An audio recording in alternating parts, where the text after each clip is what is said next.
One of the things that I like doing is making trees, and I like making my pine trees so that they fit in like a forest. So we have a good number here, and if I zoom in, you can see some of the differences because they're not the usual scenario of foam on trees. I make my pine trees differently. I use static grass. So the basic equipment that I use to make my trees is some sisal rope, some florist wire. These packets that I get are 24 gauge wire. They're 36 centimetres long, and there's 50 in a packet, so you can make a fair few trees.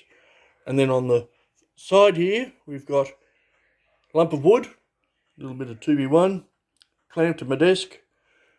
One end has a nail, and halfway down I've got a rubber band which I use to hold the wire in while I'm making the tree.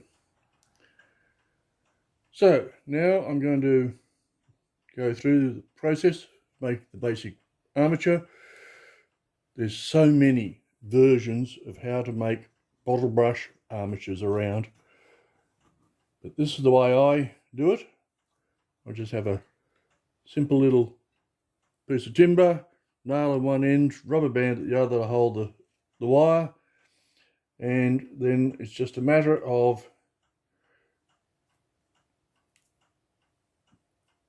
getting out the branches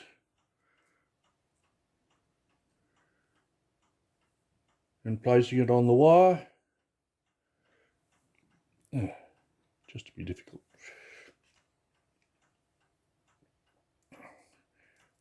The initial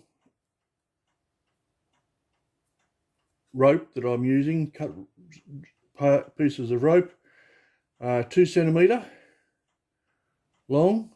For end scale, I find that's all you really need. I don't worry about getting them all very tight. I just plonk them down on the wire. If I was doing something like a Douglas fir, then I would, which has very dense foliage, I'd probably push all this up so it's all very close together. But for general pine trees, you just plonk it down. You can have gaps. And I'll put another one on there, I think.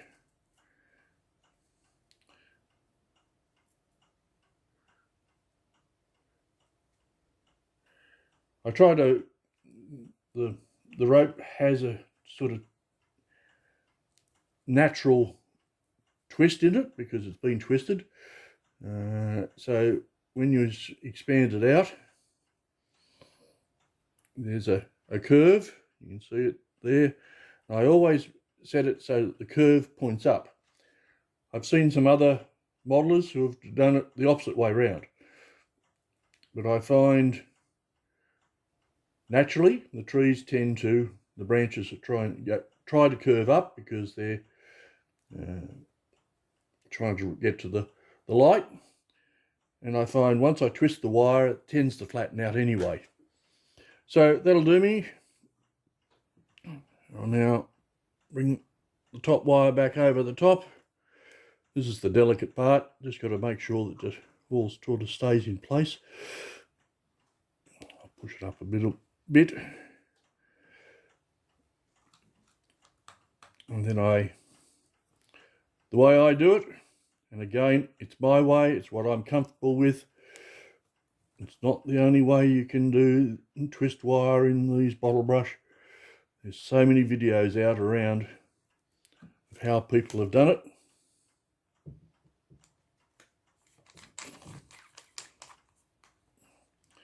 Right, this is the way it works for me.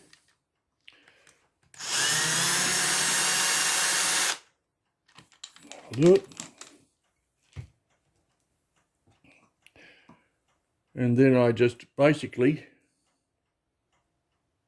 nip off the top bit. I leave a portion of that at the top because all trees have a a spout that goes up the top. I've seen again, there's all sorts of ways in which people have that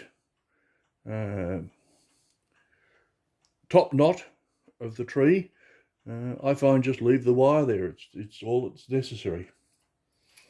And then it's just a matter of trimming the top to give it the shape. And we have one basic armature. I might trim it a bit later on when I've put some foliage on it, but that's how all I do to make the tree. So we've got our armature that I've been making, and this is where I change, and I'm very different to what most people do. Most people will spray that with a paint, they'll put scatter material over it, and that's as far as it goes. I actually don't bother painting. I find when I spray the paint, these fine branches tend to clog up, and they make thicker branches. And you know, from a distance, that's all right. But the trees that I'm making are generally sitting in the foreground of any scene. And what I do is I use static grass to foliate my trees. And I do it in 2 layers. The first layer is I use Woodland Scenics static grass flock. Now this canister, you can see it's getting down a bit. I've probably made about 200 trees using this so far. So it goes a fair way. And all I do is I hit it with a spray adhesive. Do that off camera. Clip this. What's that clip? It's my static grass applicator. And then just lightly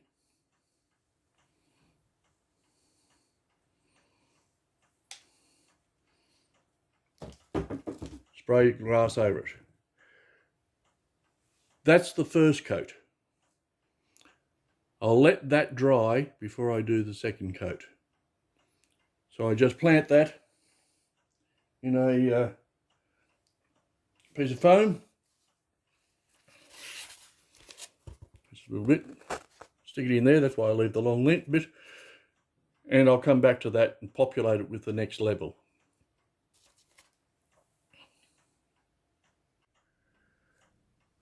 The next step, I use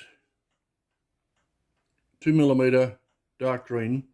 I've used a variety of dark greens over the time, different trees. I find that 2mm with the flocking that I put underneath really comes out looking pretty good. And I apply that using a layering spray. Now, I decant from this bottle because I don't like the plunger spray. It doesn't give me the control that I like. And there's my tree, or a tree that I've done the initial coat on. It's dried. And the reason I do this second step is because if I rush my hand over there, the spray adhesive will actually start letting go the static grass. It doesn't hold. I've tried using hairspray, which is a common means of attaching foliage onto a tree. It doesn't hold static grass. Spray adhesive, as I found out, much to as my tree started molting, needs to have some additional additive. It's designed primarily to do spray on one piece, spray on another, stick them together, it will then hold. But if you only do a single application, it will eventually let go.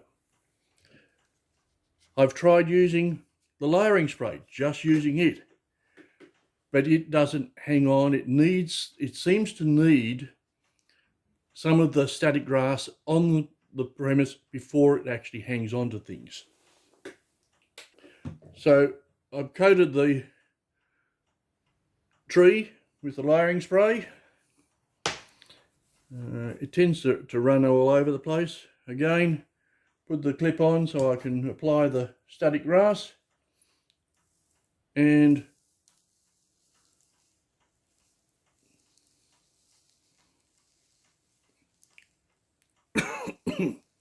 make sure we've got some up the top.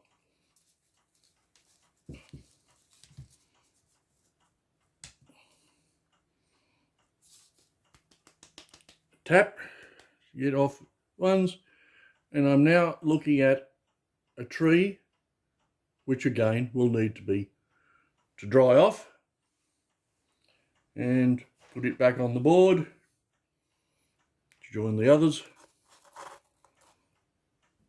and we'll eventually go through just one more little step before I can finish off the tree. So it's a fairly simple process. Makes a mess, that's why I've got the paper down here. And as a side issue, I tend to put any of my static grass into containers like this, because when you're trying to get it off the paper back in so you can reuse it, it's much easier. It's a wider area to drop back. So let's move on to the next stage. For the trunks of my pine trees, I use a 5mm, I can get it into focus, 5mm diameter balsa rod, and all I do is I cut it off around about just under 2 centimeters, and I rotate the balsa as I cut, because it then just comes off just that little bit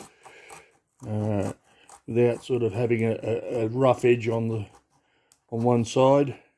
Occasionally I get it that way, but yeah, it's not an exact one. I don't try and do all of the trunks the same. Sometimes I'll go out to 2 centimeter length. These cutting bats are great with their markings, you know, just makes it so much easier.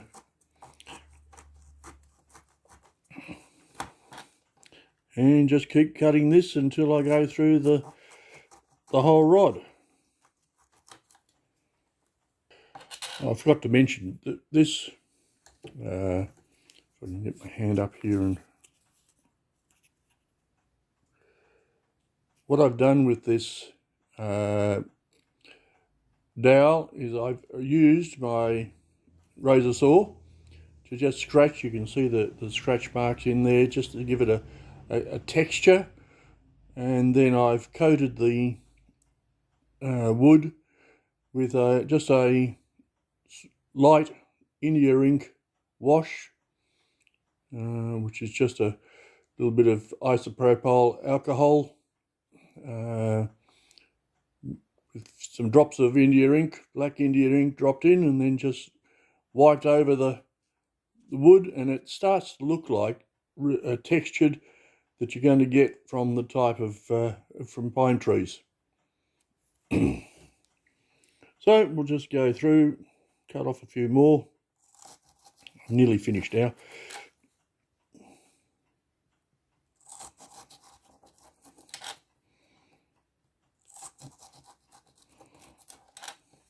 That one didn't cut too well, but it doesn't matter. You know, we'll bury those sort of ones into the trees themselves. All I do is I try not to make them too noticeable. Yep, here we go. Yeah, that one about halfway there. And done. So on to the next stage. The next stage that I do is I use some dressmaking pins. Again, we'll try and get it up close. Just an ordinary dressmaking pin. And I normally cut them about in half.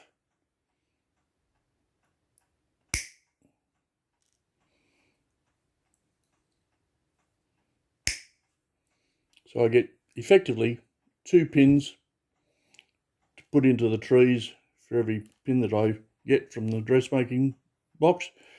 I just get mine from my dressmaking pins from the local supermarket. They're cheap. And you just keep going through. And then with these,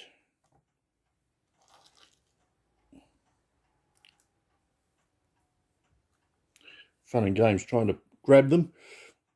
And I'll try and get it up close so you can see what I'm doing. All I do is I then push that pin into the end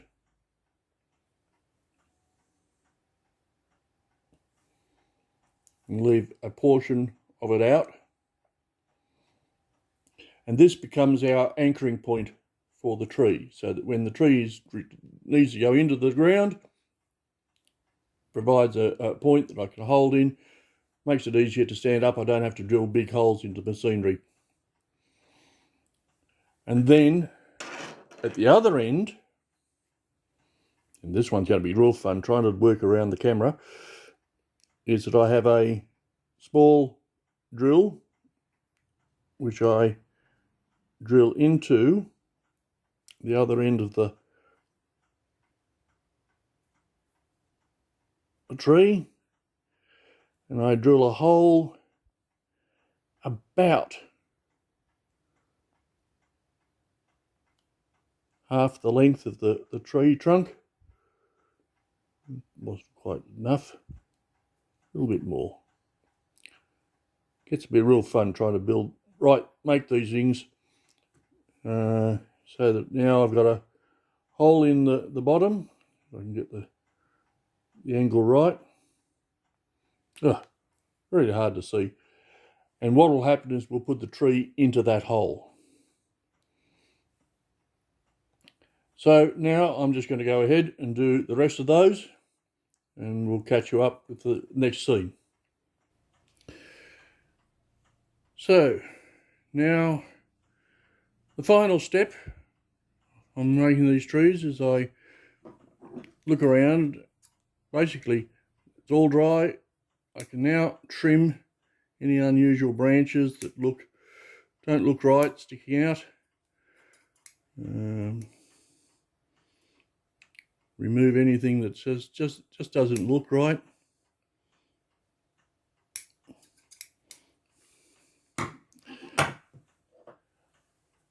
So I've got a reasonably looking tree, and then I just come along and I generally use just my fingers as a marker, clip off the bottom,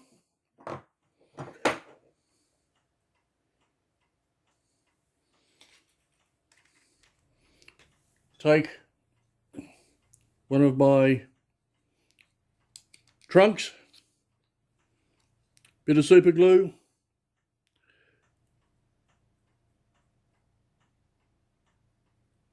just apply a little bit of super glue into the top of the trunk, into the hole that we drilled there.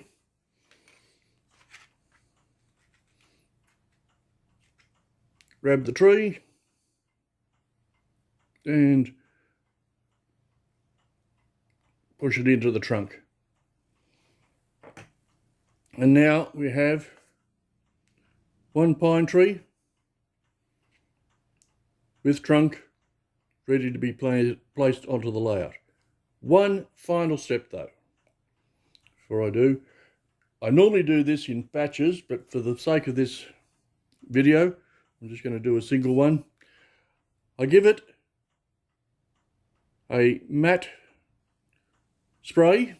This is a matte medium that I spray over the tree, and this stuff stinks everywhere, so always make sure you're in a well ventilated space.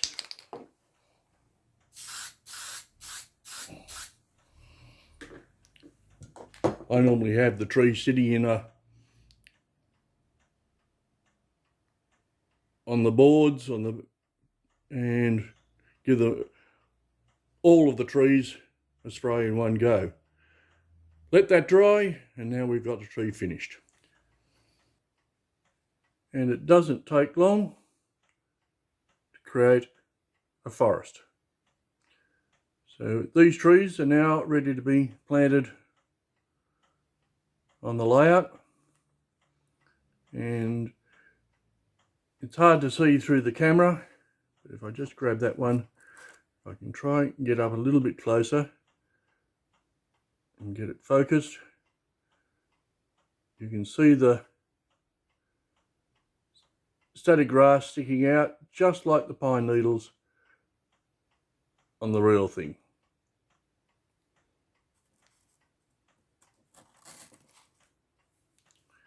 And as a bunch, they look just great on the layout.